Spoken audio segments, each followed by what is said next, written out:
She gave away her only meal to a stranger and never told a soul. But the man who tasted that cornbread saw something in her eyes that no one else had bothered to look for. What happened next would change both their lives forever, and an entire frontier town would never be the same. Drop a comment with the city you're watching from. I want to see how far this story travels. If it moves you, hit like and stay until the very end. You won't regret it. The summer Caleb Mercer turned 26, the drought came back. It wasn't the worst drought the territory had seen. Old-timers would remind you of that, unprompted, every chance they got. But it was bad enough. Bad enough that 3 ranches east of Pine Ridge had already folded by June. Bad enough that the creek running along the south edge of Caleb's property had dropped to a thin, sorry trickle that his cattle refused to drink from without being pushed. Bad enough that when Caleb rode into town on a Thursday evening in late August, covered in dust from collar to boot heel, he felt something close to despair sitting in his chest like a swallowed stone. He wasn't a man given to despair. His father had raised him to believe that complaining was the first step toward failure, and somewhere along the way, that lesson had calcified into something harder, a refusal to acknowledge when things were genuinely difficult. So instead of calling it despair, he called it tiredness, climbed down from his horse outside the Pine Ridge boarding house, tied the reins to the post, and went inside to eat. The boarding house was run by a woman named Dottie Crane, who was 60 years old, wide as a doorframe, and possessed of the kind of personality that filled every room she entered until there was no space left for anyone else. She was fond of Caleb in the way that older women in small towns were fond of young men who owned land and kept their boots reasonably clean. She seated him near the window, poured his coffee without being asked, and told him about her hip. He listened with half his attention. The other half was on the room. It was crowded for a Thursday. That was the drought's doing too. When people got scared, they gathered. The boarding house became a place to trade rumors about which wells were holding, which weren't, and who might be selling. There were ranchers Caleb recognized, a couple of traveling merchants, a family from somewhere east passing through. The noise of it all pressed against the walls.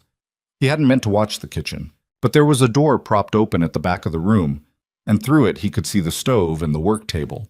And at the work table there was a woman he didn't recognize. Not at first.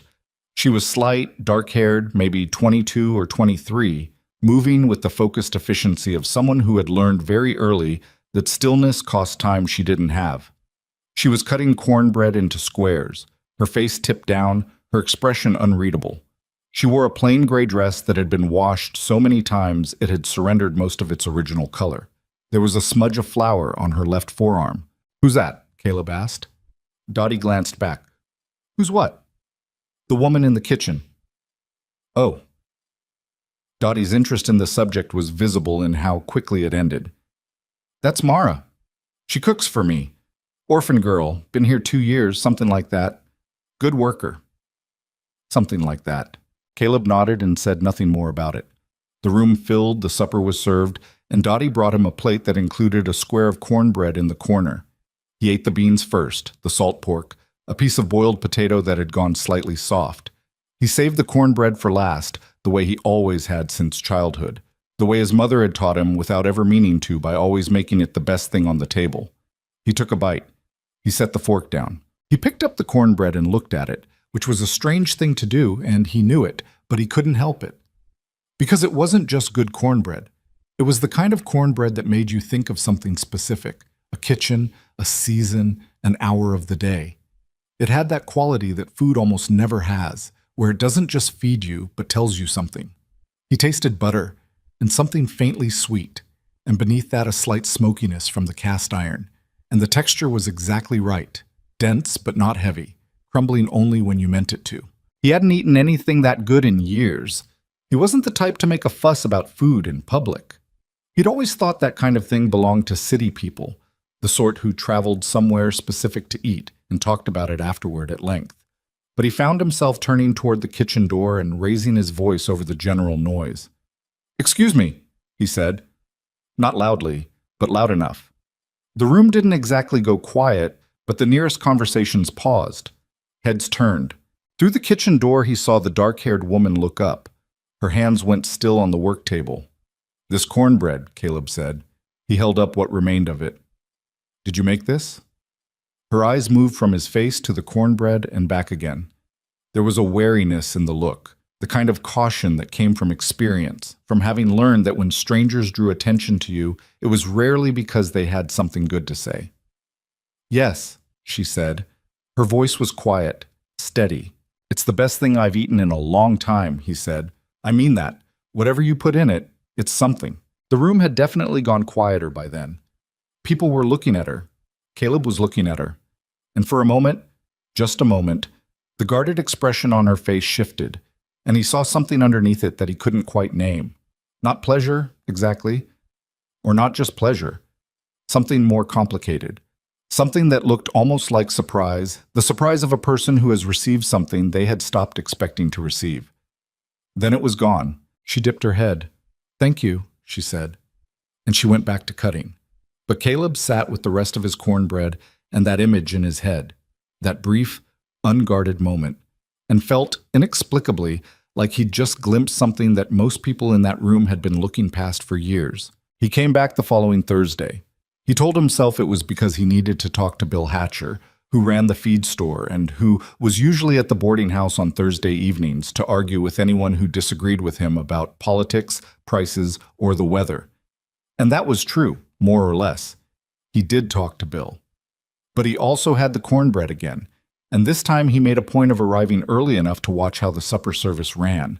She was everywhere and nowhere at once. That was the only way he could describe it, looking back.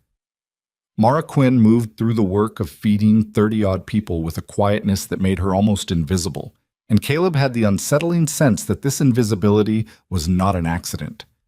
She had learned how to occupy space without asserting it, how to be present without being noticed. The other women who helped Dottie, 2 local girls who came in for the evening service, talked to each other constantly, laughed, occasionally dropped things. Mara said very little and dropped nothing. He watched her notice a man near the back who was struggling to eat because his right hand was bandaged. Without a word, without drawing attention to it, she brought him a spoon and repositioned his plate. He barely looked at her. She didn't seem to need him to. He watched her intercept a little girl of about 6 who had wandered away from her family and was about to pull a full coffee pot off the edge of a side table. She caught the child's arm, set the pot safely back, and crouched down to say something that made the girl laugh before steering her back toward her parents. No one noticed except Caleb. He watched her eat. Or rather, he watched her not eat, which was when he started to pay closer attention. The boarding house served family style, and there was usually food left at the end of the service. Not much, but some. The girls who helped Dottie ate at the kitchen table after the guests finished. Mara sat with them, but ate less than either of them, and she ate quickly, with the focused practicality of someone who had learned to treat food as fuel rather than pleasure. It occurred to him that she probably didn't have much, that the boarding house job was room and board plus a small wage, and that her portion of supper was likely whatever was still there after the guests were satisfied. He thought about that on the ride home. He came back the Thursday after that, and the one after that. By October, he had learned, mostly through watching and occasional brief exchanges at the kitchen door, that her name was Mara Quinn, that she had grown up in a children's home in a town 3 days east of Pine Ridge, that she had come to Pine Ridge at 20 after the home closed and she was turned out with 37 cents and a single change of clothing, and that she had worked for Dottie Crane ever since. He learned that she could stretch a pound of salt pork further than anyone he'd ever seen, that she grew herbs in 3 cracked pots on the kitchen windowsill and used them in ways that made the same basic ingredients taste different every week, and that she had, at some point, taught herself to read from discarded newspapers and could quote, with perfect recall, passages from articles that had interested her. He learned that last thing by accident when he made some offhand comment about a territorial dispute he'd read about, and she had said not looking up from the dough she was working. The Beaumont Survey of 1871 established the eastern boundary 3 miles south of where that claim sits. Whoever's arguing it doesn't have a case. He had stared at her. She had glanced up, registered his expression, and gone back to the dough. "The territorial paper ran the full survey last spring," she said, by way of explanation, as if she expected him to be surprised that she read, and wanted to clarify before he said anything patronizing. He hadn't said anything patronizing, but he'd thought about that exchange for a long time afterward, because it told him something. It told him that she was accustomed to being underestimated. The autumn festival in Pine Ridge was the biggest social event of the year, which was not saying as much as the town liked to think it was saying.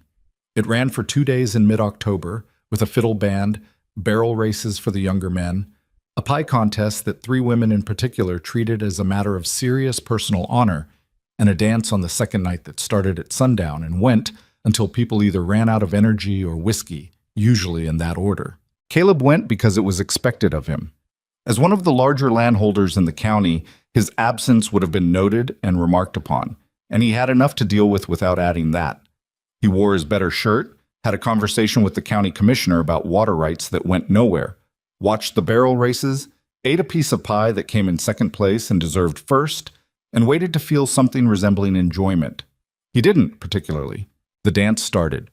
He stood at the edge of the cleared ground where the band had set up, holding a cup of cider, and watched the town turn into a different version of itself, looser, louder, the ordinary shapes of people softened by firelight and music. He had danced in years past. He wasn't bad at it, but dancing required a partner, and the available women were either already dancing with someone related to him or looking at him with the particular expression of women who had assessed his land holdings and found them satisfactory and were hoping he'd notice. He noticed. He just didn't feel like being noticed back. He had almost decided to leave when he saw her. She was not at the dance exactly. She was behind the serving tables that had been set up along the east edge of the festival ground, long boards across sawhorses loaded with the food that various families had brought. She and 2 other women were managing the serving, and they had been doing it for most of the evening, and she looked tired in the particular way of people who have been standing on their feet for 6 hours. Her hair had come partially loose at the back. There was a stain on her apron that she'd stopped trying to hide. The 2 women she was working with had managed to step away. One to dance, one to speak with someone who had come to collect her for the evening, and she was alone at the table, watching the dancing from a distance that might as well have been a mile. He didn't think about it much. He set his cider down on a nearby fence post and walked over. "Miss Quinn?" She looked up. The wariness came first, automatic, and then faded when she recognized him. "Mr. Mercer, you've been back here all evening. Someone needs to be. Do they? It seems to me the food will keep for an hour." She glanced at the table, then at the dancing, then at him, with the expression of someone calculating something. "It needs to be restocked," she said. "In the next half hour?" "Possibly." "I don't think so," he said pleasantly. "I think you've been standing back here watching everyone else dance and talking yourself out of wanting to be over there." She said nothing, which was, he'd learned, not the same as agreeing. "I'm asking you to dance, Mara," he said, "if you're willing." The expression on her face did something complicated then. He saw the refusal forming, the polite practiced deflection, and he saw it stop.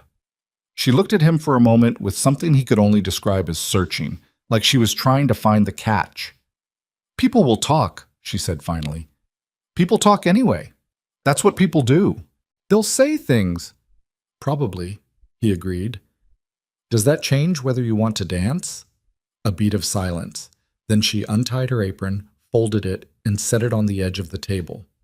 "I should tell you," she said, "that I'm not very good." "Neither am I," he said. "We'll be exactly matched." He was lying. She was better than she'd admitted, and found out within 30 seconds that he was lying too, and called him on it.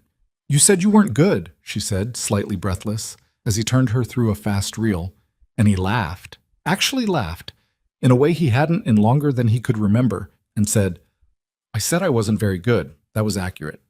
They danced twice.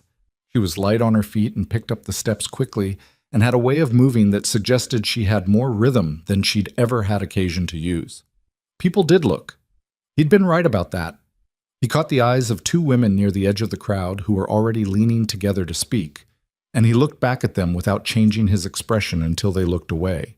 After the second dance, they stood to the side and she was flushed from the movement. Her hair more thoroughly escaped now, and she looked, for those few minutes, like a different person. Or maybe the same person with the careful camouflage removed. "Thank you," she said. She meant it. He could tell by the fact that she said it simply, without the reflexive over-politeness she usually used to keep people at a distance. "Thank you," he said. And then, because he had been thinking about this for several weeks and had not yet found a natural way to say it, "I'd like to talk to you about something, if you're willing. Not tonight. It's not the right place. But soon." She looked at him. "What kind of something?" "A job," he said. "At my ranch, if you'd consider it." The flush from the dancing was still in her face, but her expression had shifted back into caution. "Doing what?" "Managing the house, mostly. Cooking.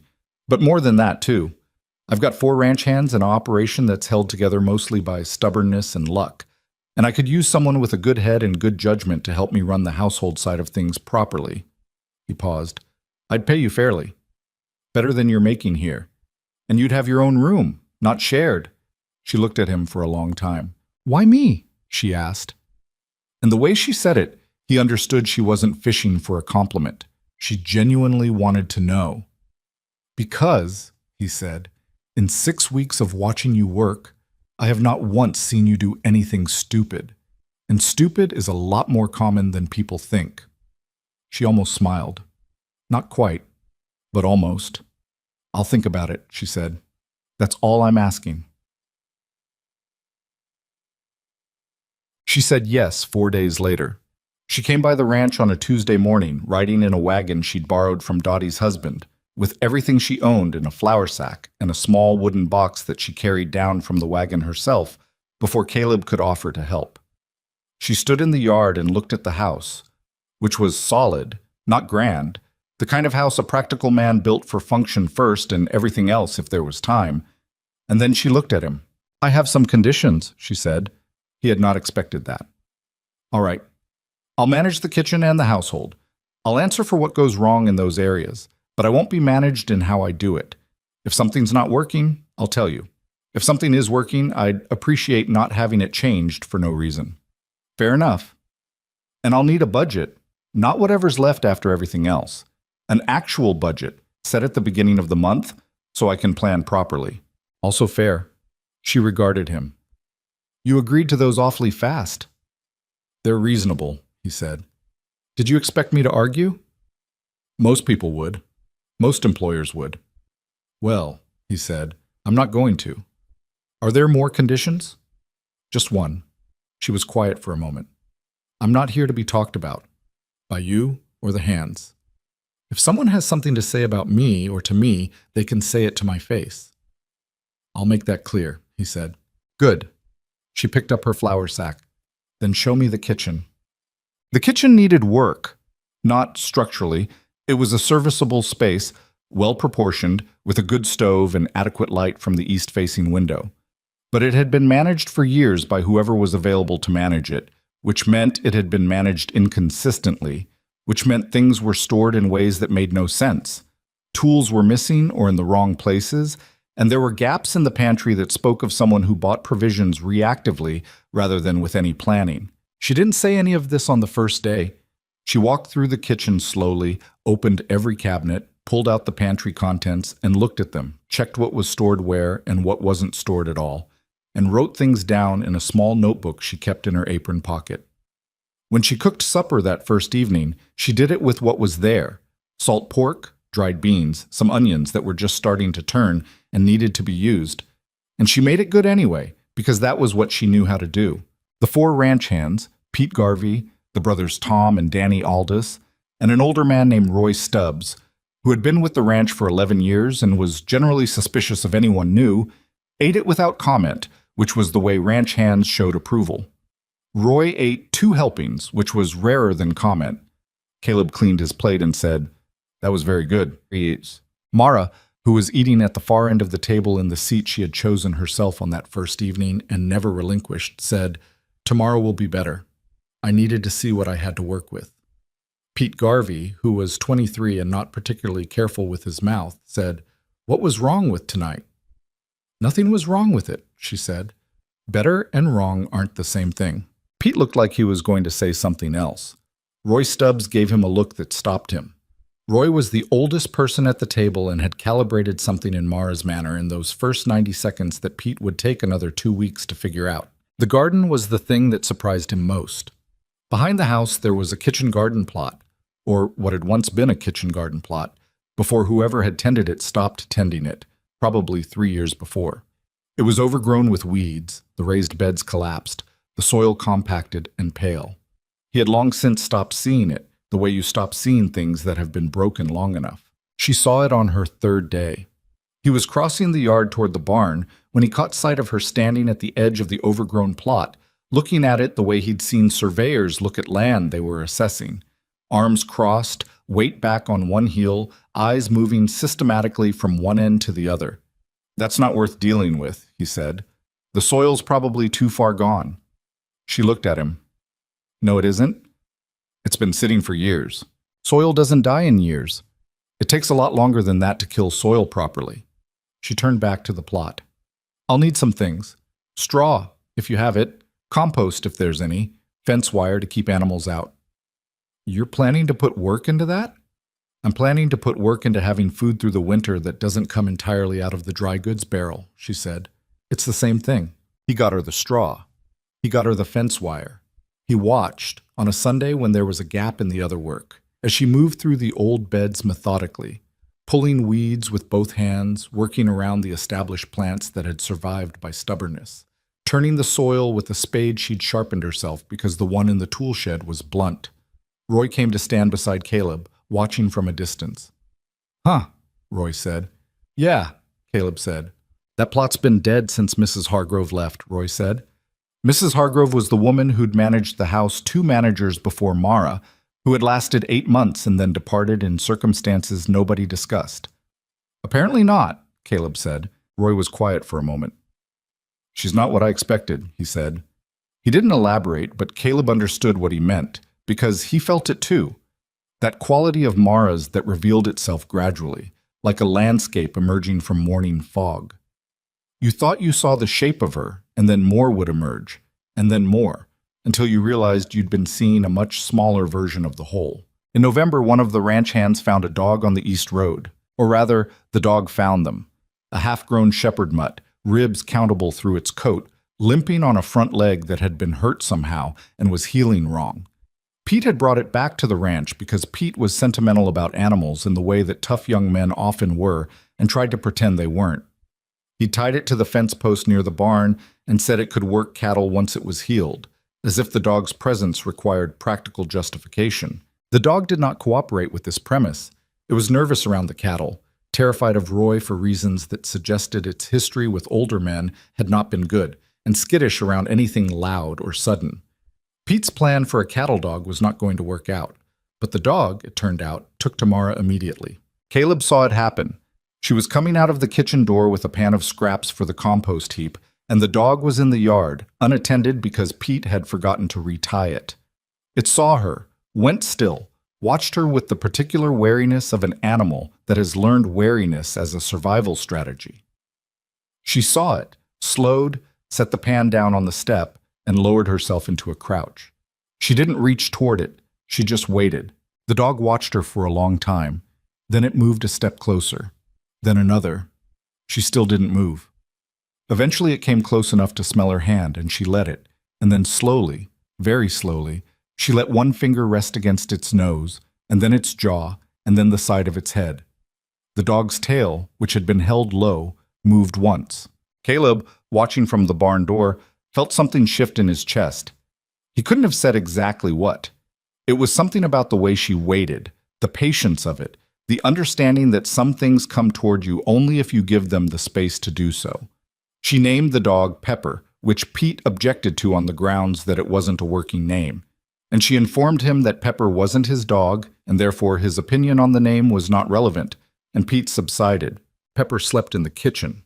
By January, he had learned to alert when strangers came into the yard, to fetch Mara's apron when she put it down in the wrong place, and to climb onto the foot of the empty bed in the spare room that Mara slept in, which she had told Caleb she intended to prevent, and evidently had not. "He's not supposed to be on the furniture," Caleb said once, passing the open door and seeing the dog sprawled across the end of the bed. Mara, who was mending a shirt, didn't look up. "I know. You're not doing anything about it." "No." He waited. "Why not?" She looked up then, and there was something in her expression that was drier and warmer than her usual manner. Because I used to sleep on a cot in a room with 7 other girls at the home, and half of them kicked in their sleep, and if Pepper wants to sleep at the foot of my bed, I think that's probably fine. He didn't have an answer to that. Okay, he said, and moved on. December came cold and clear, the kind of winter that was beautiful to look at and brutal to work in. The cattle needed extra hay, the water troughs iced overnightly and needed breaking each morning, and the days grew short enough that they were starting and ending work in darkness. Inside the ranch house, things were different. Mara had been there 3 months, and the house had changed in ways that were harder to quantify than the garden or the kitchen organization. It was warmer, partly because she was more careful about the fires, but also in a way that had nothing to do with temperature.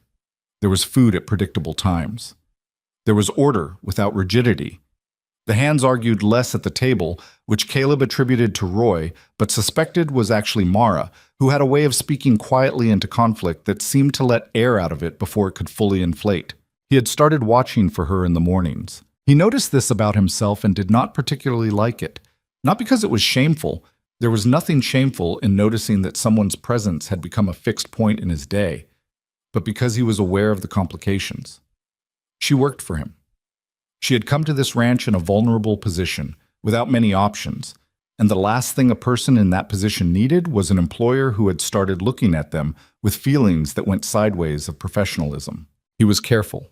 He was careful the way a man is careful around something he is afraid of breaking, with deliberate attention and a slight physical distance that he didn't fully realize he was maintaining until she noticed. "You've been avoiding me," she said one evening in mid-December. He looked up from the accounts he'd been pretending to study. She was in the doorway of the sitting room with a cup of coffee that was ostensibly for him, which was her habit in the evenings when he worked late. "I haven't been avoiding you," he said. "You've been politely avoiding me," she said, which is different from general avoidance, but the same in practice. He opened his mouth, and then he closed it because she was right, and they both knew it. She set the coffee on the edge of the desk. "If I've done something wrong," she said, with the careful steadiness of someone who expects the answer might be yes, "I'd rather you told me." "You haven't done anything wrong. Then why—" "Because," he said, and stopped. She waited. He looked at her, standing in the doorway in the lamplight, and thought about the dozen carefully reasonable things he could say, and didn't say any of them. "Because I've been trying to be careful," he said, "and I'm not certain I've been doing it for the right reasons." She was quiet for a long moment. "Careful of what?" she asked. "Of this," he said. "Of making things complicated. You work here. You came here because you needed work. I don't want to be—" He stopped again. "I don't want to be a problem for you." She considered that. Her expression was unreadable, which was unusual for someone he'd spent 3 months learning to read fairly well. "That's a complicated way," she said finally, "of saying you're not sure how I feel." "Yes," he said, "that's exactly what it is." She picked up her own coffee cup, which she had apparently brought for herself as well, and looked at the fire. "I don't have a lot of experience with people treating my feelings as something relevant to what they do," she said. "Most people don't ask." "I'm asking." She turned to look at him directly, which was the kind of thing she did that always caught him slightly off guard, because she held eye contact in a way that didn't waver. "I don't know," she said. "I'm telling you honestly. I don't know what I feel yet. I know that working here is the first time in my life I've had enough room to feel something that isn't just exhaustion or worry." She paused. "That's not nothing." "No," he said. "That's not nothing." She nodded, once, as if they had reached a conclusion. "Then let's not make it complicated yet," she said. "Let's just let it be what it is." He picked up the coffee. "That sounds reasonable." "I'm generally reasonable," she said, and left, and he heard her moving down the hallway to the kitchen, and the dog following at her heels, and the sound of the fire settling. He sat there with his coffee and the accounts he wasn't reading, and the particular sensation of a man who has said something real to another person and had something real said back, and thought that the house felt different than it had in October, than it had in August, than it had in all the years he'd lived in it alone. He thought of the cornbread, of the look on her face when he'd praised it in front of a room full of people who didn't know her name. He drank the coffee. It was very good. Outside, the December wind moved against the house, and the house held. January arrived with a week of ice storms that shut down the eastern road and kept everyone on the property. 5 people and 1 dog in a ranch house for 7 days straight, with nowhere to go and nothing to do but work and wait. If there was ever a condition designed to expose the real texture of people, that was it. The hands handled it the way men handle enforced proximity, by finding smaller and smaller things to argue about. Tom and Danny Aldous, who had been bickering their entire lives with the particular efficiency of brothers, escalated a dispute about whose turn it was to break the water troughs into a 3-day silence that filled the kitchen with something close to weather. Pete Garvey dealt with the confinement by talking more than usual, which was already a lot. Roy Stubbs retreated into a quietness so complete it was almost architectural. Caleb found himself grateful, in a way he hadn't anticipated, for Mara. Not because she fixed any of it, she didn't try to, but she had a way of moving through tension without feeding it, and that turned out to be rarer and more valuable than fixing. She didn't mediate the brothers or shush Pete or draw Roy out of his silence. She simply continued doing what she did, cooking, managing, keeping the household in motion. And the steadiness of that, the sheer reliability of it, seemed to provide something to orient around. When everything else was irritable and stuck, the kitchen smelled like something worth coming inside for. Supper was on time. The coffee was always hot. On the 4th day of the ice storm, Tom Aldous came into the kitchen in the late afternoon while she was making bread and sat down at the table without saying anything. She let him sit. She didn't ask what was wrong. She put a cup of coffee in front of him after a few minutes, the way you'd set something down for an animal that's spooked and needs time before it can accept help. Caleb saw this from the doorway and didn't come in. Tom sat there for 20 minutes. Eventually he said, "Danny's impossible." "Brothers usually are," she said. "He's been that way my whole life." "That's how it works." Tom was quiet again. "You have any siblings?" he asked. She paused in her kneading. "No," she said. "Not exactly." She seemed to consider whether to say more, and then said, "I grew up with other children in a home. Not family, exactly, but not family, either. Some of them I still think about." Tom looked at his coffee. "What happened to them?" "They scattered," she said simply. "The way people do when the thing holding them together stops holding." She went back to the bread. "Go talk to your brother, not to win, just to talk." Tom made a sound that was not agreement and not refusal, but he finished his coffee and went. Caleb stepped back from the doorway before anyone could see he'd been there. He stood in the hallway for a moment, listening to the ice knock against the window glass, and thought about what it must be like to scatter. To be a person whose only family is made of accident and circumstance and is then taken away. To understand at 20 years old that you are completely alone and have to build something from nothing, starting with 37 cents. He thought about her at the boarding house, the way she'd move through an evening of work, steady and unnoticed, and then sit down to eat whatever was left. He thought about the portion of that supper he'd eaten, the cornbread, and something he hadn't fully considered before shifted in him. What exactly had she eaten that night? He filed the question away. It would come back to him later, much later, in a way he wasn't prepared for. The ice broke on the 6th day and the road opened, and the tension in the house released like a held breath. Pete went into town for supplies he didn't strictly need, just to feel the motion of going somewhere. The brothers fell back into their ordinary lower-level hostility, which functioned more as background noise than genuine conflict. Roy went back to being quiet in a way that was peaceful rather than dense. Life resumed its shape, but something had shifted, small and difficult to name. The ice storm had pushed people against each other and against themselves, and what came out on the other side was a household that had been, in some way, tested and found sufficient. Even Roy, who had regarded Mara's arrival with the polite suspicion he reserved for all change, had quietly begun to include her in his understanding of how things worked on the property. She was no longer new, she was part of the place. February brought a problem no one had expected.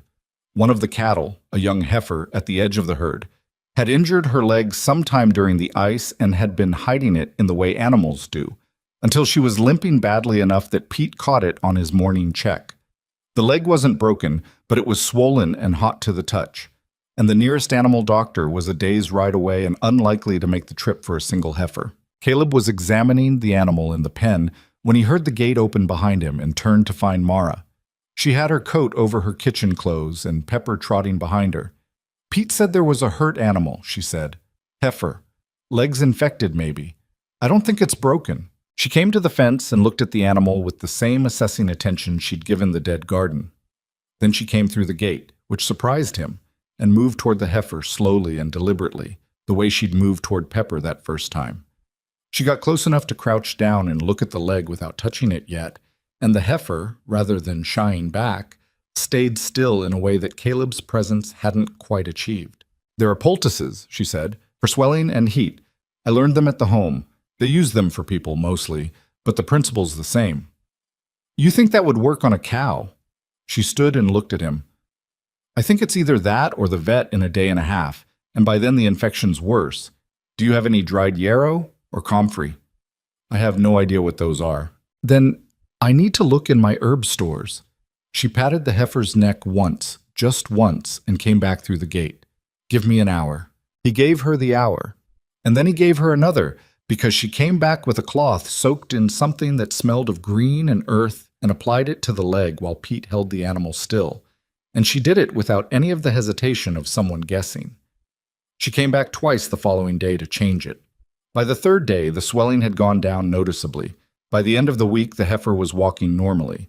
Pete told the story in town and made it bigger, the way Pete told stories.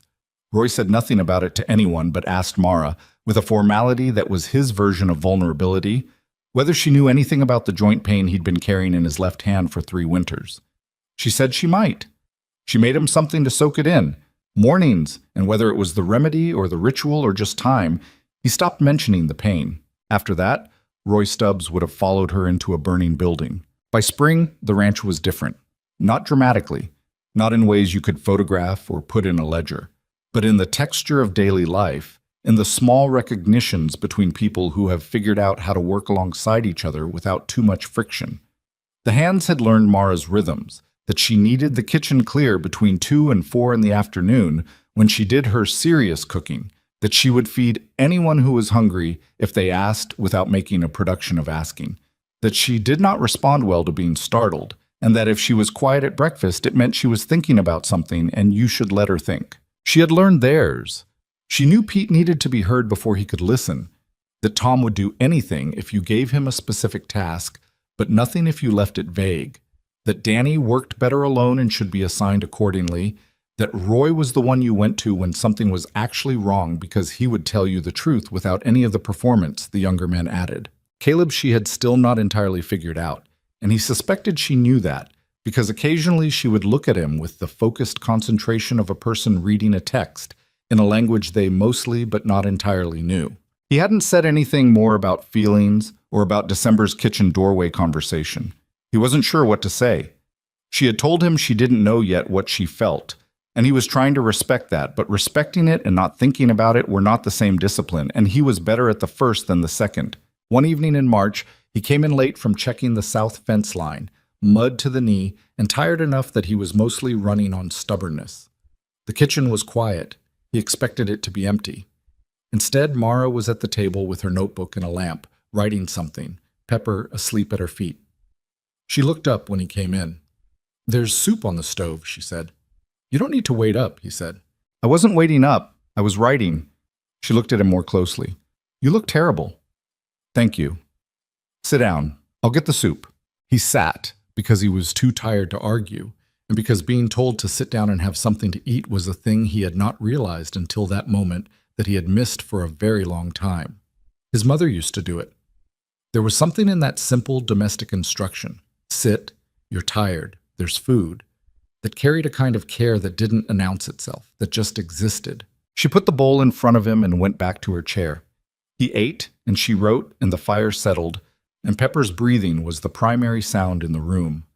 It was quiet in the best possible sense. The kind of quiet that isn't the absence of conversation, but the presence of two people comfortable enough with each other not to need it. What are you writing? He asked finally. Letters, she said, to people from the home. Some of them I lost track of, some I didn't. You keep in touch with them? I try. Some of them write back, some don't. She dipped her pen. There's a girl, woman now, she's 19, who ended up in a town further west. She's not doing well, last I heard. What kind of not well? Mara was quiet for a moment. The kind that happens when you're 19 and alone and someone offers you something that feels like safety but isn't. She said it flatly, not dramatically, as a statement of a thing she understood clearly. I try to write to her regularly, so she knows someone's paying attention. He looked at her across the table. She was focused on the letter, her handwriting small and careful, pressing firmly enough to make every word clear. And he thought about what it meant to be a person whose instinct, when they learned that someone else was struggling, was to write letters. Not to fix it, she knew she couldn't fix it, but to pay attention, to make the other person feel seen. He thought about the boarding house, about a crowded dining room and a woman behind a kitchen door and a room full of people who collectively could not have told you her first name. Mara, he said. She looked up. Can I ask you something personal? She considered this. Probably. Before I came to the boarding house, before I started coming back, was there anyone in town who knew you? Not just knew who you were, but actually knew you. She held the pen still over the paper. Dottie was kind to me, she said carefully. That's not what I asked. She looked at him for a moment, and then something in her face did what it sometimes did, released a layer. No, she said. Not really. 2 years. 2 years, she confirmed. He thought about that. 2 years in a town where everyone knew everyone, where the social architecture was built from visibility and connection, and she had been there the whole time, feeding people, invisible. How did you stand it? He asked. And then, I'm sorry, that's Tretamirs detin på sport. No, she said. It's a fair question. She set the pen down. You learn to make small things matter. The herbs on the windowsill, getting a recipe exactly right, a letter back from someone you used to know. She paused. And you tell yourself that being unnoticed isn't the same as being unimportant. You tell yourself that enough times, and sometimes you even believe it. Sometimes. The word sat there. I noticed, he said, for whatever that's worth. She looked at him steadily. It's worth more than you probably think, she said. And then she picked up the pen and went back to the letter, and he finished the soup, and the fire burned lower, and neither of them said anything more that night. But something had moved between them, quiet as the Peppers' breathing, solid as the walls of the house around them. April came with mud and new calves and 18-hour days that left everyone too tired for anything but sleep. Caleb hired 2 additional seasonal hands for the calving, which doubled the cooking burden, and Mara absorbed this without complaint, but with a reorganization of the kitchen that was impressive in its efficiency. She put Danny Aldous in charge of breakfast. He could make eggs and wouldn't resent being given a specific task, and focused her own energy on the midday and evening meals, when the calving hands needed something substantial enough to sustain the kind of work that ate through a man. She slept less than anyone on the property during April. He knew this because he was often up before dawn himself, and the kitchen lamp was always already lit when he came through. She would be at the stove or at the work table, moving through the early preparation with the quiet efficiency that characterized everything she did. Sometimes Pepper would be watching her from the corner, tracking her movements with the attentiveness of a dog that had organized its world around a single person. You're going to wear yourself out, he told her one morning in the second week of April. She handed him his coffee. I'll sleep in May. That's not how bodies work. I know how my body works, she said, not unkindly. I've been running it hard for 6 years. It'll hold. He didn't push it, because there was a quality to her stubbornness that he'd learned to distinguish from recklessness. She wasn't careless. She knew exactly what she was doing and what it cost, and she had made her calculation. Pushing past it would be treating her like someone who needed to be managed, which was the thing she'd made clear from her first day she would not tolerate. But he started leaving wood already cut and stacked inside the kitchen door in the mornings, so she didn't have to go outside for it in the cold. She didn't mention this. Neither did he. The calving season ended and the seasonal hands left, and the ranch settled back into its 5-person rhythm. The morning of the last day of April, Caleb came downstairs to find Mara sitting at the kitchen table with both hands around a coffee cup, not moving, staring at nothing in particular. Pepper was in her lap, which the dog was too large for, but persisted in attempting regardless. She looked tired in a way that went deeper than one night's sleep could reach, the kind of tired that accumulates. He got his coffee. He sat down across from her, not at the head of the table but across, which was different. She registered this, he could tell, but she didn't say anything. May, he said. May, she agreed. Sleep. She almost smiled. The corner of her mouth moved. Starting tomorrow. He set his cup down and looked at her directly, the way she looked at people, not turning away when it became uncomfortable. I want to say something to you, he said, and I want you to let me say the whole thing before you say anything back. She looked at him. She nodded once. This ranch is a better place than it was 8 months ago, he said. Not because you cook well, or because you fixed the garden, or because Roy's hand stopped hurting, or because that heifer is alive. It's a better place because of how you are in it. The way you pay attention, the way you see what people need before they know how to ask. The way you... He stopped himself from going further into sentiment than he was comfortable with. I want you to know that's not invisible to me. And I want you to know that whatever you need, more time, space, different work, more money, whatever would make things better for you. You tell me and we'll figure it out. She looked at him for a long moment. Why are you telling me this now? Because it's May, he said, and because I've been meaning to say it since January, and I keep waiting for a better moment and there isn't one. She was quiet. Then she said, the money would help. I've been sending some to the girl I told you about, the one out west. He had not expected that. You've been sending her money. Some, not much, but some. She said it without embarrassment, matter-of-factly, the way she said things she didn't feel required defense. If you raised my wage by... Done, he said. She stopped. You don't know what I was going to say. Whatever it is, done. You're underpaid already. She studied him. You're very easy to negotiate with. Only when the other person's right, he said. She looked down at Pepper, scratched the dog's ears with the automatic affection of someone who has accepted that the animal is going to be in her lap, whether she invited it or not. Thank you, she said quietly. Not the reflexive thank you she sometimes used to close a conversation. The real one. Get some sleep, he said. Tomorrow, she said. She didn't sleep in on the 1st of May, but she did, for the first time since the calving started, leave the breakfast to Danny and stay in her room until 7 o'clock, which for her was the equivalent of sleeping until noon. When she came downstairs, her hair was down, loose, which he had never seen before, and she was wearing a different dress, not her work one.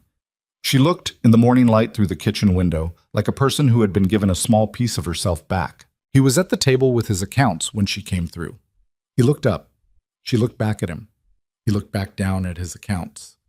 Good morning, she said. Morning, he said. And they were fine. They were exactly fine. Outside, the May light was coming in at that low morning angle that turned everything gold, and the garden, her garden, which had been dead ground 8 months before and was now showing the first green of the season, was just visible through the window, bright and improbably alive. The summer that followed was the best the ranch had seen in years, and nobody could say exactly why. The rains came at the right intervals, not too heavy, not too sparse, and the cattle put on good weight, and the hay crop came up thick enough that Caleb contracted to sell the surplus to 2 neighboring spreads that hadn't fared as well.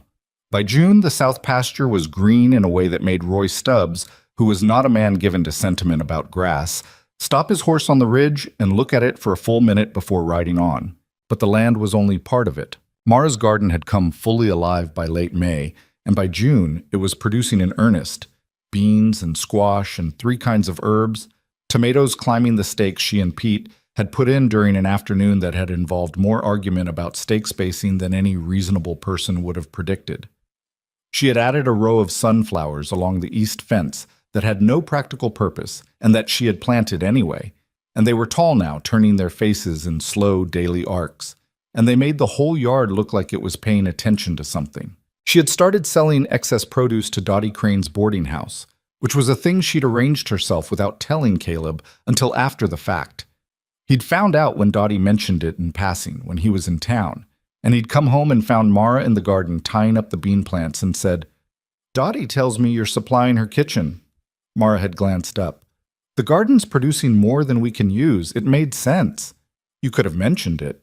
"I'm mentioning it now." She tied off a knot. "The money goes back into the household budget. I'm not keeping it." He stood there for a moment. "I didn't think you were keeping it."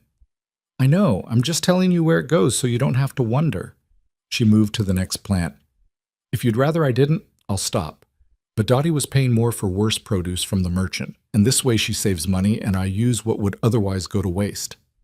It's a good arrangement, he said. I thought so. He watched her work for a moment. The efficient, careful way her hands moved through the plants, checking each one, pulling a weed here and there. You didn't ask me, he said. Not accusatory, just noting it. She looked at him then, directly. No, I didn't. She held the look for a moment. I've spent most of my life asking permission for things I was capable of deciding myself. I'm trying to stop doing that. He thought about that on the walk back to the house. He thought about it for several days, actually, because it said something about where she'd come from that he didn't like thinking about. The years of institutional life, of being managed, of having the small decisions of daily existence controlled by whoever happened to be in authority. The children's home. Then Dottie's boarding house. And now here, and she was still, deliberately, unlearning the reflex. He resolved not to give her reasons to relearn it. The trouble with the Aldous brothers came to a head in July. It had been building since spring, in the way that things build when people are in close quarters and working hard, and not communicating well about the things that matter. Danny had been offered a position on a larger spread 2 counties north, so better pay, more responsibility, a chance that didn't come to a ranch hand in his mid-20s very often. And he hadn't told Tom yet. Tom found out from Pete, who had heard it in town, and by the time Caleb came in for the midday meal, the two of them were at it in the yard with the specific ferocity of brothers who have been practicing their arguments on each other since childhood. The fight was loud and covered a lot of ground.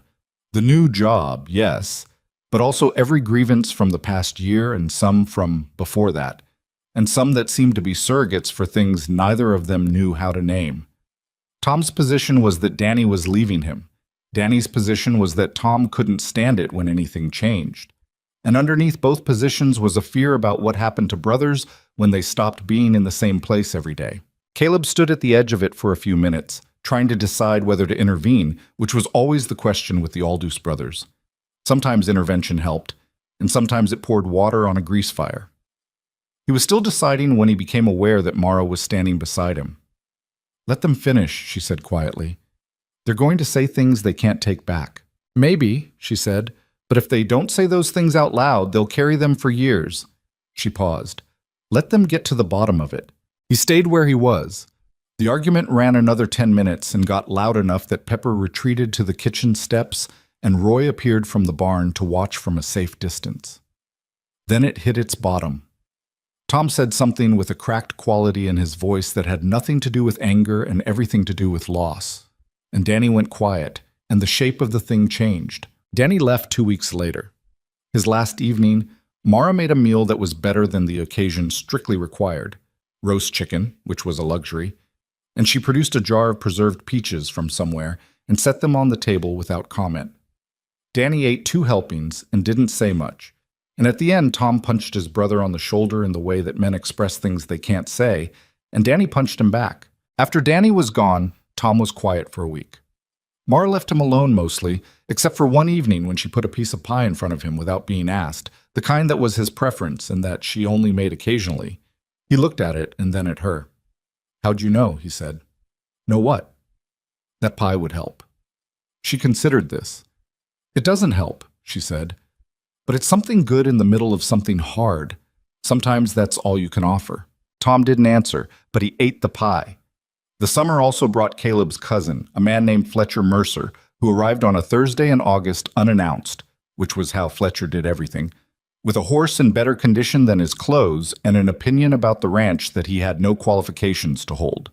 Fletcher was 32, handsome in the way that made it easier for him than it should have been, and the kind of man who divided the world into opportunities and disappointments and was perpetually revising which category things belonged to. He had been in mining, speculation, cattle brokering, and at least one venture involving a printing press that he declined to discuss. He and Caleb had grown up together, and there was genuine affection between them beneath the friction, the way there is between people who know each other well enough to see the worst parts clearly.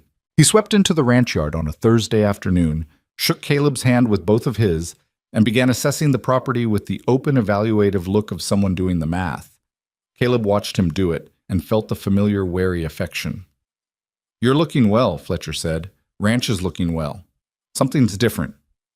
Good season, Caleb said. Maybe.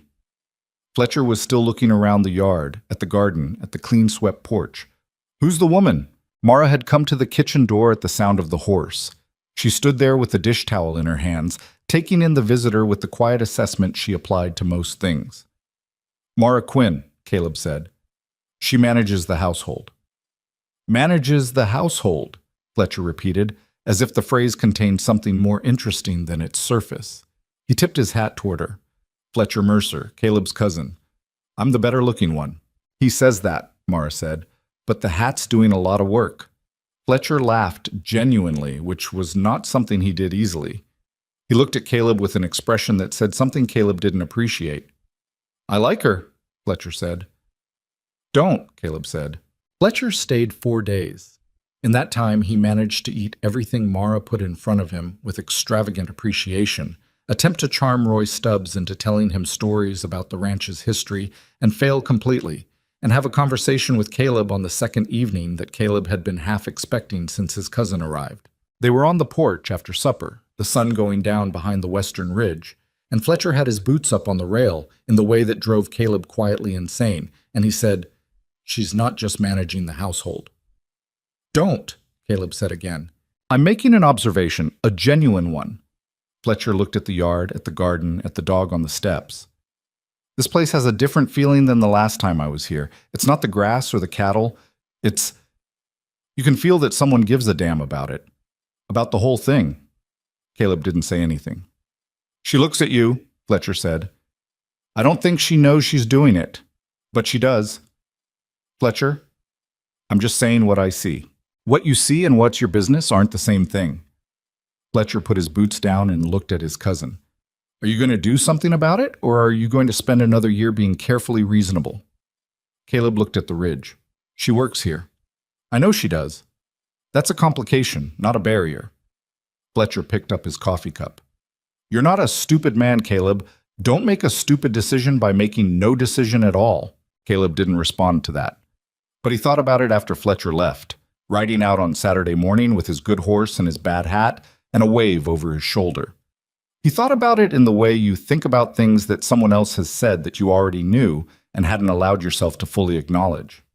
She looked at him. He'd noticed. He'd been noticing for months. The thing was, he still wasn't sure what to do with that, because the situation remained what it was. She was here because she'd needed work, and the gap between her position and his was real, and the last thing he wanted was for her to feel that some expectation had been placed on her that she had to navigate. He had seen enough of what she'd come from to understand that she'd been navigating other people's expectations her whole life. So he didn't say anything. He was careful. He told himself that careful was the right thing. September arrived with a specific quality of light that happened only in early fall, golden, slanted, making everything look like a painting of itself. And with it came a problem that had been visible on the horizon for weeks, and that Caleb had been avoiding thinking about clearly. The mortgage.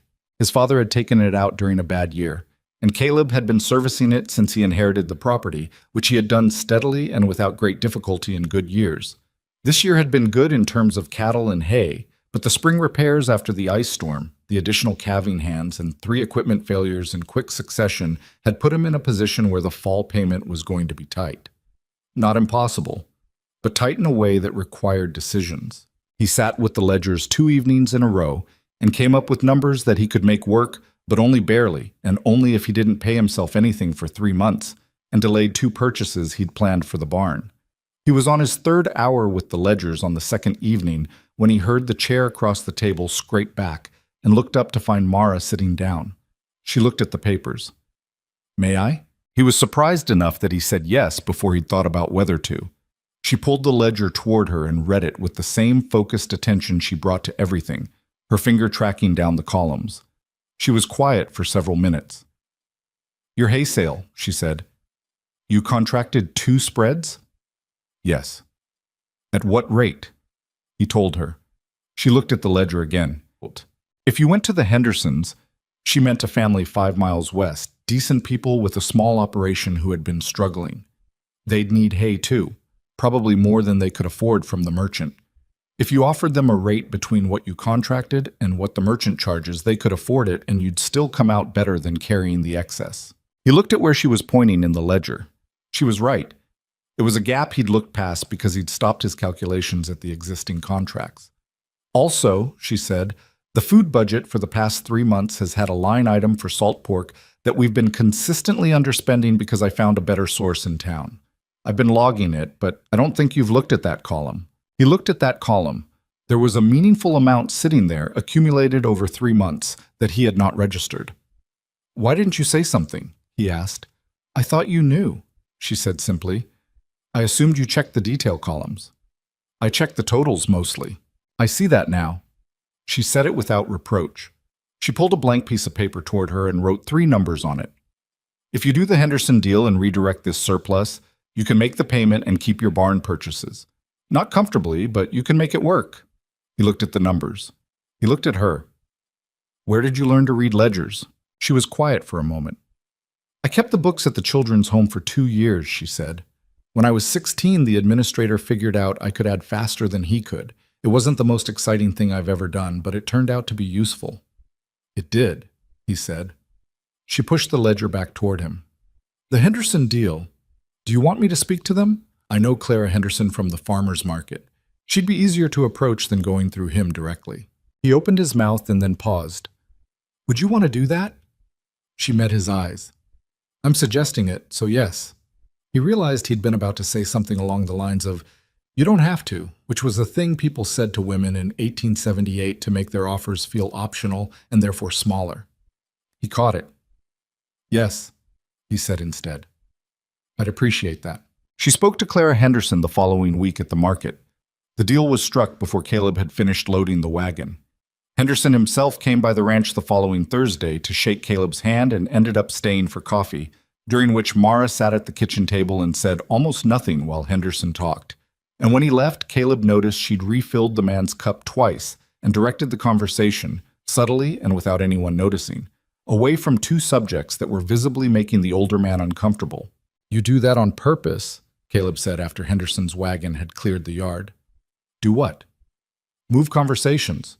You see where they're going, and you just redirect them, before anyone realizes what's happening.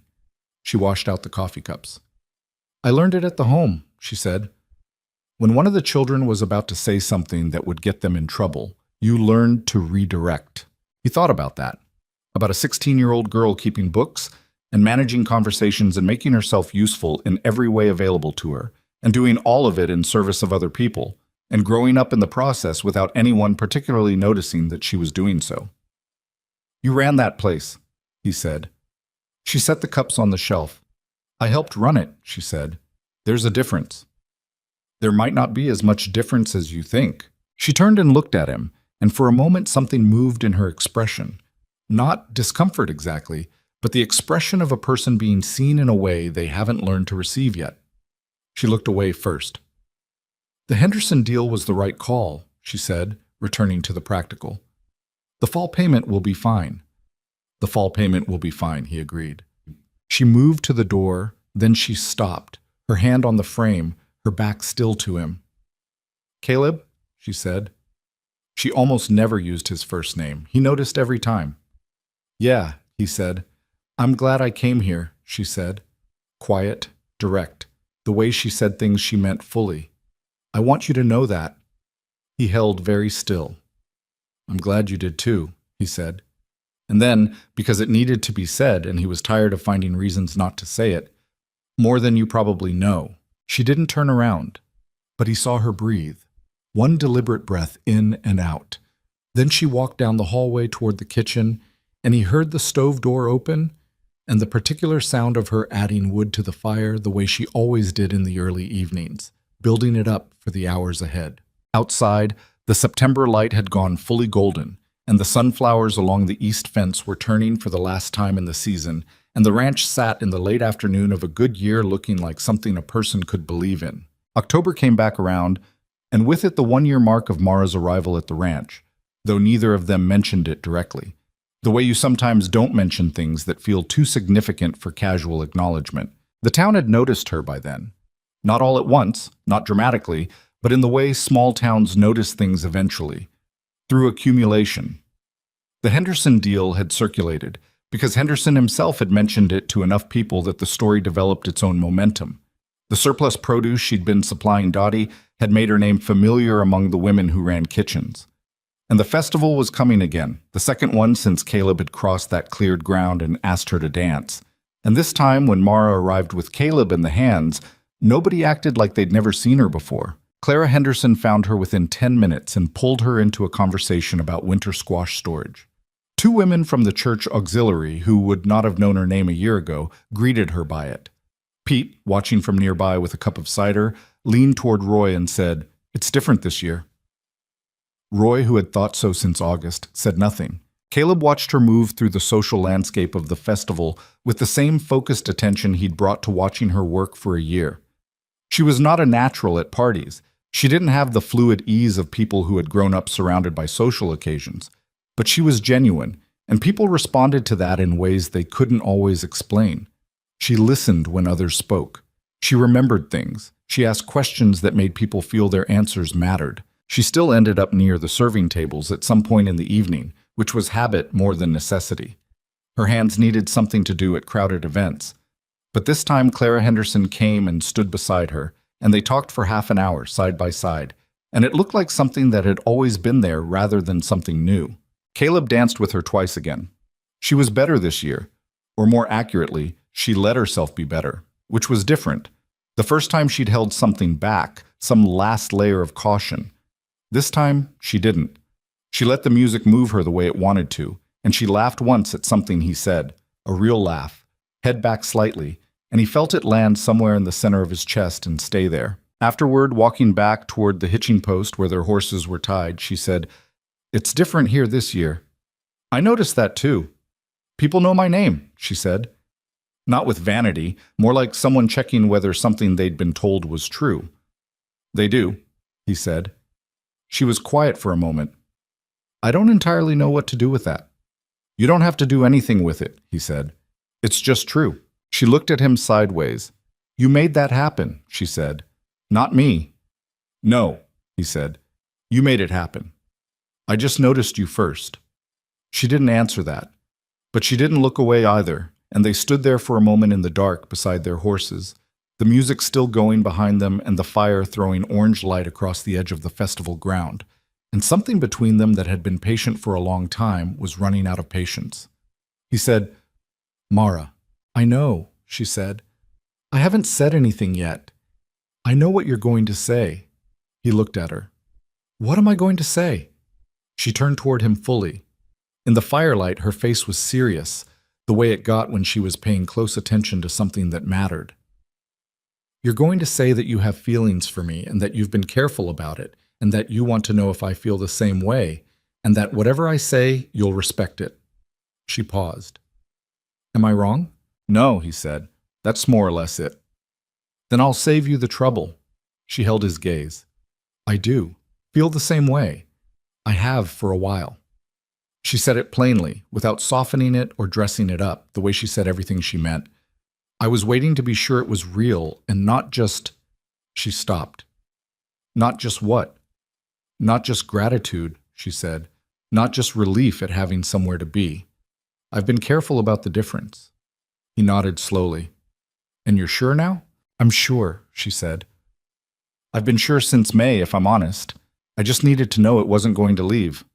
He thought about May, about the morning with the loose hair and the light through the kitchen window and the garden coming up green.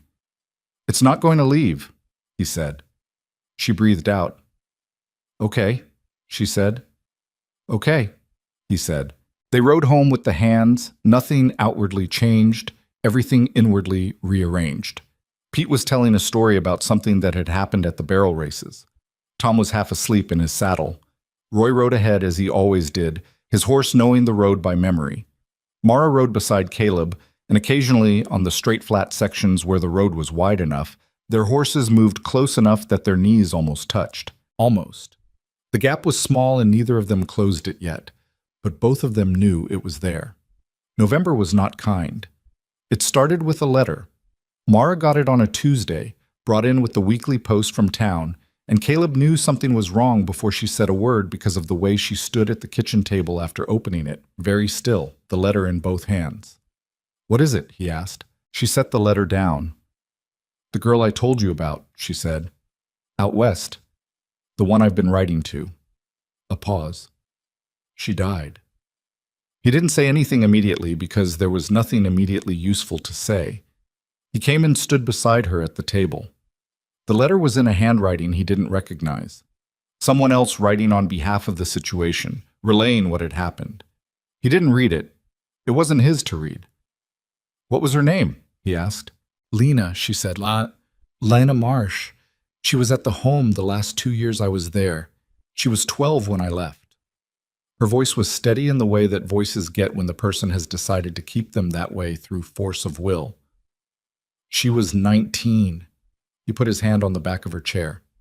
Not on her, just near her. "I'm sorry," he said. "I should have done more," she said. "You sent her money. You wrote letters. I should have gone out there." She picked up the letter and folded it back into its envelope.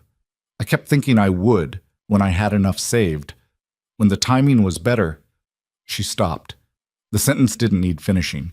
He understood the specific torture of that, the perpetual almost enough that runs out before the moment it was being saved for.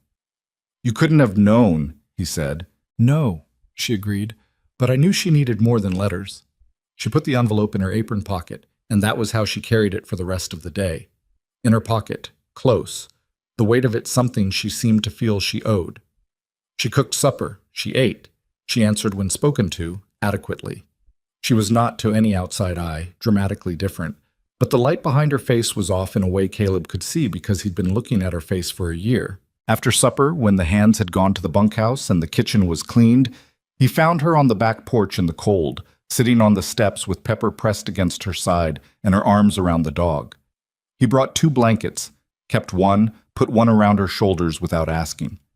"You should go inside," she said. "It's cold." "I know," he said, and sat down beside her. They sat there for a while. The sky was clear and full of stars, and the cold had that crystalline quality that made the air feel thin. Pepper eventually redistributed himself so he was partially across both of them, which he had no business doing, and neither of them moved him. "She reminded me of myself," Mara said finally. "When I met her, she was 8 years old, and she already knew how to make herself small, how to stay out of the way." She was quiet. "I taught her to read properly. She was bright, quick, the way some children are. She could have—" She stopped again. "I know," he said. "She deserved better," Mara said. Not angrily, just as a plain statement of something true that the world had failed to act on. "Yes," he said. "She did." He didn't try to draw lessons from it, or find the silver, or tell her it wasn't her fault in the way that people say things because they're uncomfortable with grief, rather than because the things are useful.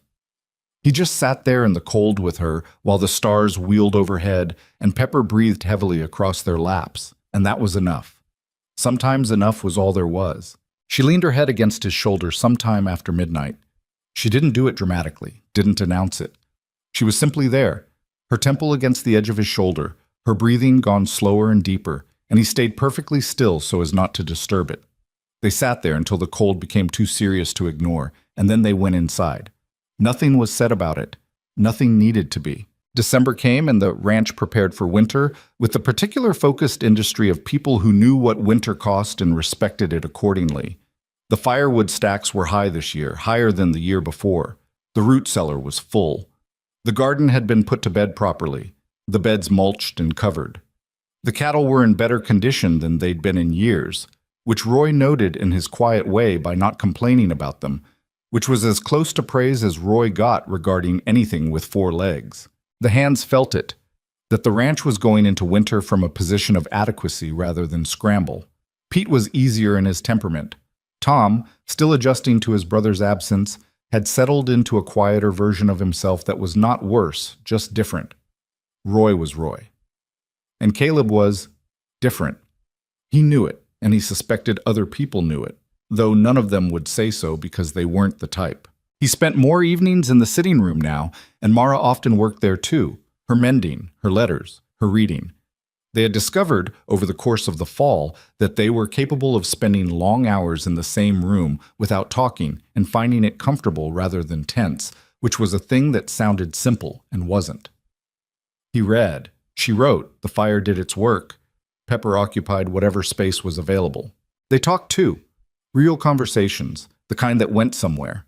About the ranch, about plans for the spring, about the book she was reading that she'd borrowed from the Henderson household and he should read next. About Danny's letters from the North Spread, which arrived monthly and were improving in their description of weather, which Danny had apparently decided was a topic safe enough for correspondence. About her childhood, in pieces, the way she gave things, gradually, at her own pace, a little at a time. He learned that she had taught 3 of the younger children at the home to read, using newspaper pages because there were not enough books. He learned that the administrator had been decent, a tired man doing an underfunded job, and that she felt ambivalent about him, grateful and resentful in proportions that shifted depending on which memory surfaced. He learned that she had wanted, at some point, to be a teacher, and that the wanting had been so fragile and impractical that she'd stopped allowing herself to think about it somewhere around age 50. "You'd be a good one," he said. She looked up from her mending. "I know," she said simply, without false modesty. "That's what makes it harder." One evening in mid-December, he came in from the cold with a problem that had been sitting at the back of his mind for 2 weeks, growing less manageable the longer he let it sit there. He came into the sitting room, still in his coat, and didn't sit down. She looked up. "What's wrong?" "Nothing's wrong," he said. "I need to say something." She set the mending down. She waited. He took his coat off, hung it on the chair back, and sat down across from her. He had rehearsed this, and the rehearsal was no help whatsoever, because she was looking at him with that clear, patient attention, and every careful sentence he'd prepared had the feeling of a suit that didn't quite fit. "I want you to stay," he said. "Not as an employee, not just—" He stopped, started again. "I want you to stay as the person this place belongs to, same as me." She was very still. "I'm asking you to marry me," he said, plainly, so there's no way I'm misunderstood. "I want to marry you. I want to build this ranch with you, and I want it to be yours as much as it's mine, and I want—" He stopped himself before the list got away from him. "That's it. That's what I want." The fire made its sounds. Pepper lifted his head, looked at both of them, put it back down. Mara was looking at him with an expression he hadn't seen on her before. Not quite any of the ones he'd catalogued over the past year. Something more open than her usual manner, and something underneath it that looked unmistakably like fear. "Caleb," she said, "I know it's—" "Let me finish." She pressed her hands flat on her knees. "I want to say yes. I do. But I need you to understand what you're asking." She held his gaze. "I have never in my life had something I was afraid to lose. Do you understand what I'm saying?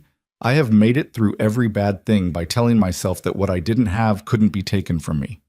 Her voice was controlled and even, but he could hear what was underneath it.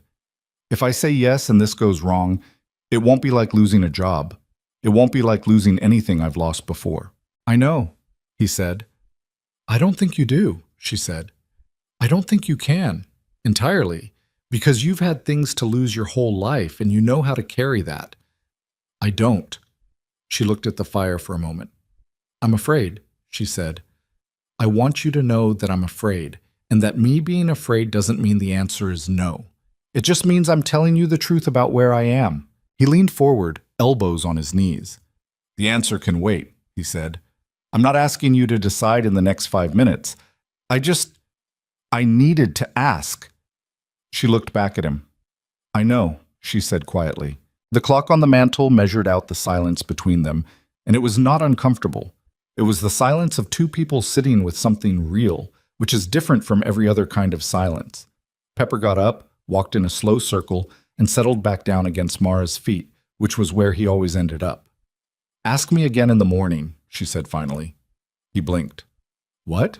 "Ask me in the morning," she said, "when I haven't just sat with it for 5 minutes, when I've had the night to—" She made a small gesture. "Ask me when it's daylight." He looked at her for a moment.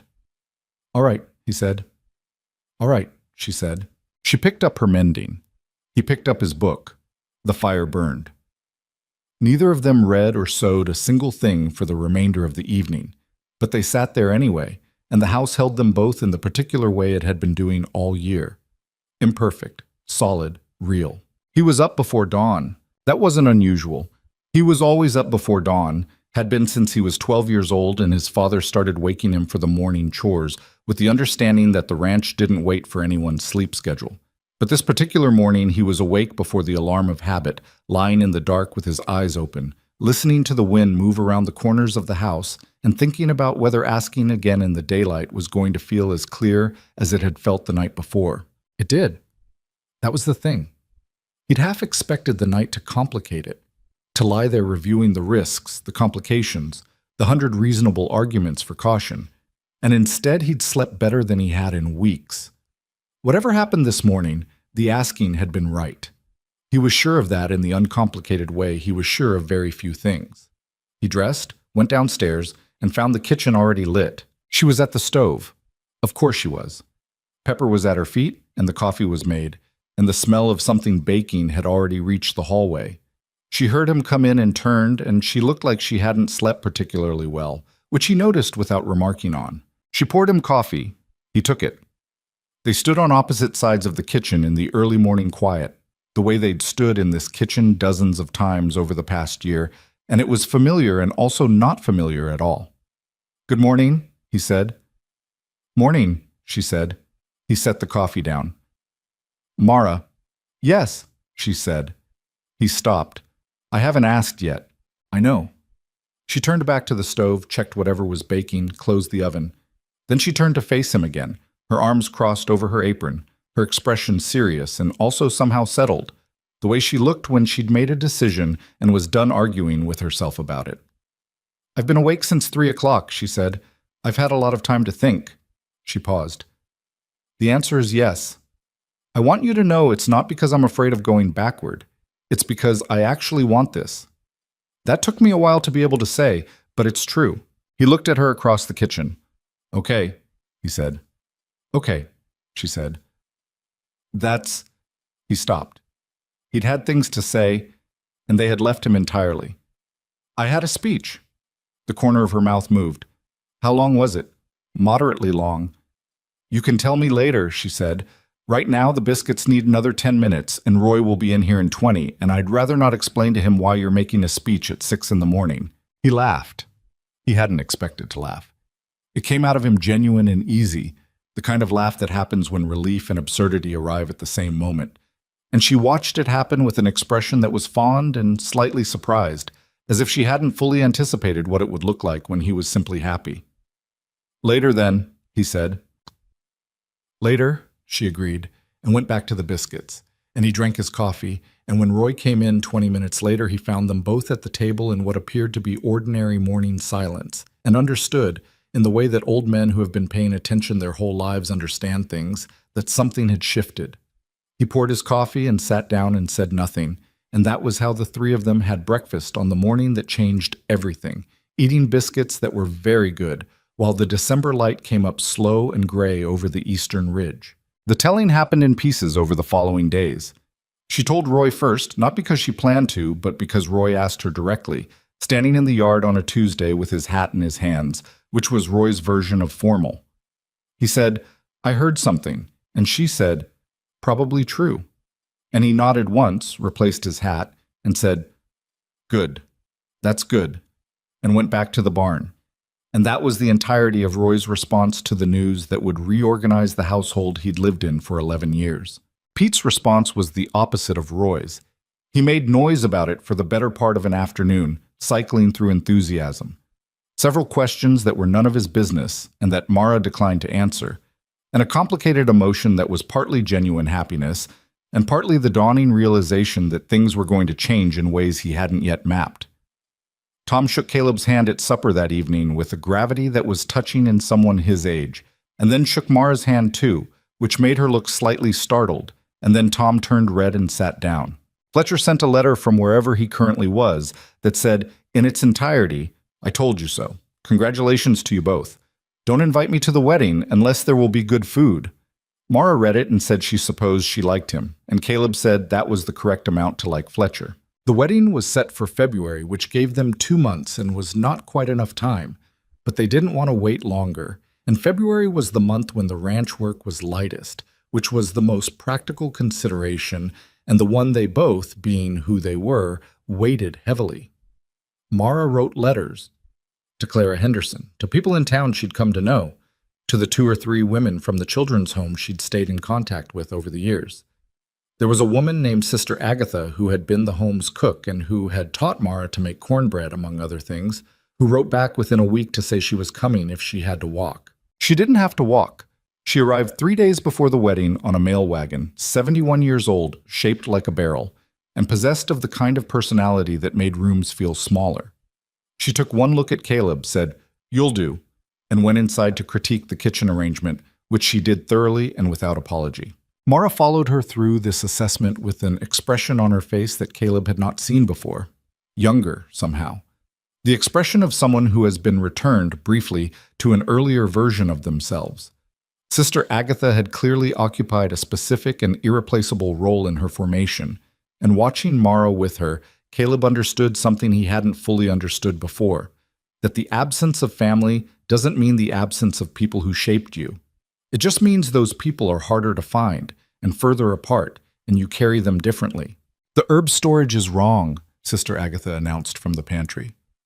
"I know," Mara said. "I've been meaning to reorganize it." "You've been meaning to for how long?" "Several months." The old woman came out of the pantry with a bundle of dried thyme and looked at it critically. "The cornbread recipe I gave you, you still use it?" "Every week." Sister Agatha looked at her with something that was gruff and warm at once. "Good," she said. "Don't let anyone change it." "No one's tried," Mara said. The old woman glanced at Caleb, who was standing in the doorway. "He like it?" "He's the one who noticed it first," Mara said. Sister Agatha looked at him with a slight reassessment. She said, and went back to examining the pantry. The wedding happened on a Saturday in the second week of February. It was cold, and it was clear, which was the best the season could offer, and was enough. The ceremony was brief. Neither of them wanted long ceremony, and the man who performed it had known Caleb since he was 10 years old and kept it to the essentials. The people who came filled the ranch house and spilled onto the porch and into the yard, which was more people than either of them had expected, and the fact of it kept catching Mara off guard in a way she handled by looking at the ground for a moment and then back up, steadying herself against the reality of it. Clara Henderson cried. Dottie Crane did not cry, but made a sound that was practically indistinguishable from crying and then denied it loudly to anyone nearby. Tom stood in the back with his jaw set in the way of young men who are determined not to feel something in public. Roy stood beside him and felt it openly, which was the privilege of older men who had stopped caring about the performance. Sister Agatha stood at the front, near enough to see everything, and watched Mara come through the room with the expression of a woman watching something she had hoped for and had not been certain would come. Later, she would tell Caleb, privately, that Mara at 12 years old had been the smallest person in the home and the most stubborn, and that she had always known the stubbornness would take her somewhere. She had not known it would take her somewhere this good. After, there was food. Of course there was food. This was Mara's wedding. And it was the best meal Pine Ridge had eaten in years, because she had made most of it herself and recruited Clara Henderson for the rest. And the argument between Mara and Clara over the pie recipes had been audible from the yard, but had apparently produced results because 3 people asked for the recipe before the evening was over. Caleb stood near the fire with a plate he hadn't eaten from and watched the room. He watched Mara move through it, accepting congratulations, feeding people, laughing at something Sister Agatha said, finding the Henderson children something to do so they'd stop running through the kitchen. She was doing what she always did, except that tonight she was doing it as the center of the occasion rather than its invisible machinery, and she was handling it with the slightly dazed quality of someone who has been handed something they wanted so badly they'd stopped letting themselves want it. He thought about the boarding house, a crowded dining room, a year and a half ago, and a piece of cornbread, and a moment when she'd looked up and he'd caught a glimpse of something that most of the room had been looking past for 2 years. He thought about what Fletcher had said, that he'd noticed her before anyone else. He had, and he'd thought about that a lot, about what it meant and what had made it possible, and he had arrived, over the past year, at a conclusion that felt more true the longer he sat with it. He had noticed her not because he was more perceptive than other people, or more generous, or better in any particular way. He had noticed her because he'd been looking. Most people weren't looking. Most people moved through crowded rooms in the direction of the familiar, the comfortable, the people who already reflected back what they wanted to see. She had been in that room every week, present and capable and worth knowing, and the town had looked past her not out of cruelty, but out of the ordinary human failure to pay attention to what doesn't announce itself. He had paid attention, that was all. It was not a virtue. It was a choice, and one he hadn't even fully made consciously at the time, but it had been the choice that changed everything. The years that came after were not uncomplicated because nothing worth having is. The winter of their third year brought a collapse in cattle prices across the territory that hit hard, and required decisions that kept them both up late over the ledgers, arguing sometimes, genuinely arguing, with raised voices and the specific frustration of two people who are smart and disagree, until they found their way through it. They came out the other side with a smaller herd and 2 new contracts that Mara had negotiated herself, having developed over 3 years a reputation in the county for being fair and difficult to fool, which turned out to be a combination people respected. They had children. Not easily. The first pregnancy was lost early, and the loss was the hardest thing Mara had navigated since Lena's death. And she navigated it in her characteristic fashion, which was quietly and thoroughly, and without performing grief she felt she didn't have the right to show. Caleb disagreed with this. They argued about it, about whether she was allowed to grieve something she had lost, and whether the answer to hard things was always to absorb them alone. And it was not a comfortable argument, and it didn't resolve cleanly. But they had it, which was different from the years she'd spent absorbing everything in silence, and different was better even when it was harder. 3 children came eventually. 2 boys and a girl, spread across 5 years. The boys were loud and physical, and took after Caleb in their relationship to the outdoors, and after Mara in their stubbornness, which was a combination that made their childhood an exercise in endurance for everyone around them. The girl was quieter, observant, with her mother's way of watching a situation before entering it. She learned to read at 4, which surprised no one who knew Mara, and by 6 she had strong opinions about herb storage. The ranch grew. Not fast. Caleb had no interest in empire building, and Mara was categorically opposed to debt-funded expansion, a position she held with the conviction of someone who understood exactly what happened to people who relied on borrowed stability. But steadily, in the way that things grow when they're tended consistently and with care. They bought the adjacent parcel when the Hendersons offered it in a good year. They built a proper barn that Roy, who was by then in his late 60s and technically retired but unable to stay away from the property, declared adequate, which was Roy's highest praise for a structure. Pete left and came back twice, in the manner of young men figuring out what they wanted. He eventually settled in Pine Ridge, married a woman who could argue with him on equal terms, and raised a family in a house he built himself with help from Tom, who never left, who was, years later, still on the property, older and weathered and steady, the closest thing to permanent the ranch had outside its owners. Sister Agatha died in the spring of Mara and Caleb's 7th year. She'd stayed in Pine Ridge after the wedding, which no one had planned, and had lived in a room at the Henderson place and attached herself to the community with the permanence of a woman who had decided this was her last place and intended to make use of it. She taught the Henderson children to cook. She argued with the minister about theology. She improved, through a combination of criticism and demonstration, the bread of 3 separate households. She was buried in the Pine Ridge Cemetery on a warm April afternoon, and Mara stood at the grave with her 3 children arranged beside her, and felt the particular weight of losing the last person who had known her before she was anything. Caleb stood behind her, close enough that she could feel his presence without needing to look. After, walking back to the wagon, their youngest asleep against her shoulder, she said, "She taught me to make cornbread when I was 9 years old." "I know," he said. "I didn't even like cornbread back then. She made me practice it anyway." She shifted the sleeping child. She said that knowing how to make one thing well was a form of dignity, that no one could take it from you. He thought about that for a moment, about a 9-year-old girl being taught that dignity could live in something as small and specific as cornbread, about the fact that the woman who had taught her that had, whether she knew it or not, set in motion a chain of events that led to an evening in a crowded boarding house and a piece of cornbread and a man who had finally been paying attention. She was right, he said. She was right about most things, Mara said. She was insufferable about it. It was 23 years after the wedding, a winter evening, the children long grown and the house both emptier and quieter, that Mara told him about the cornbread. They were sitting by the fire, the way they had sat by fires hundreds of times. He was reading. She was doing nothing in particular, which was something she'd had to learn to do and was now finally, in her late 40s, reasonably good at.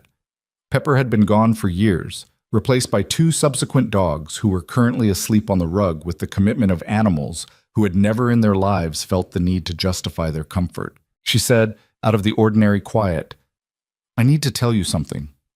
He put the book down. In 23 years, he had learned that when she prefaced something that way, it was worth his full attention. "The cornbread," she said, "the night you came to the boarding house and praised it." "I remember," he said. She looked at the fire.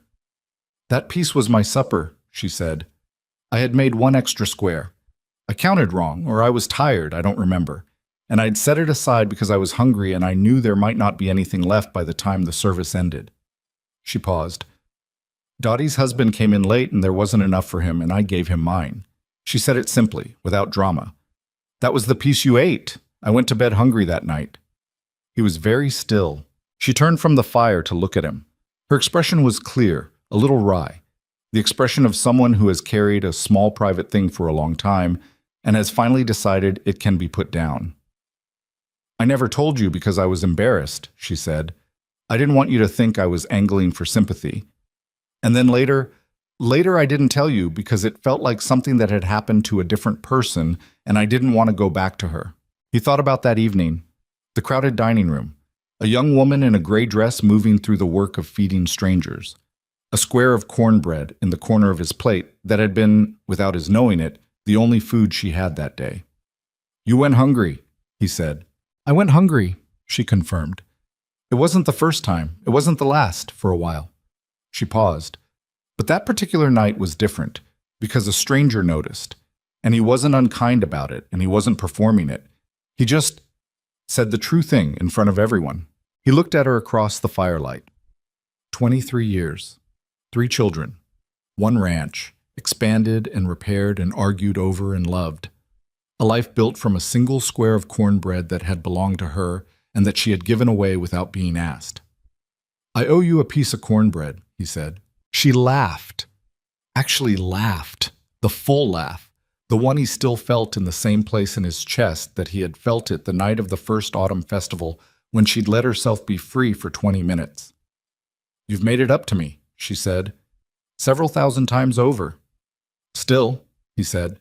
"Still," she agreed, and she was still smiling, and the fire was doing its work, and outside the winter was doing its work. And inside the house, the 2 dogs breathed on the rug with the uncomplicated peace of animals who had been well-loved their whole lives. There's a thing that people miss, looking at lives like this one, when they tell the story from the outside. They see the arc of it, the chance meeting, the slow accumulation, the wedding, the years, and they make it into something ordained, something that was always going to happen, as if the outcome were visible in the beginning. But it wasn't. It was contingent every step of the way. It required a man who happened to be paying attention on a particular Thursday evening, a woman who happened to give her supper away, a question asked across a kitchen, a dance at a festival, a December doorway, a February morning.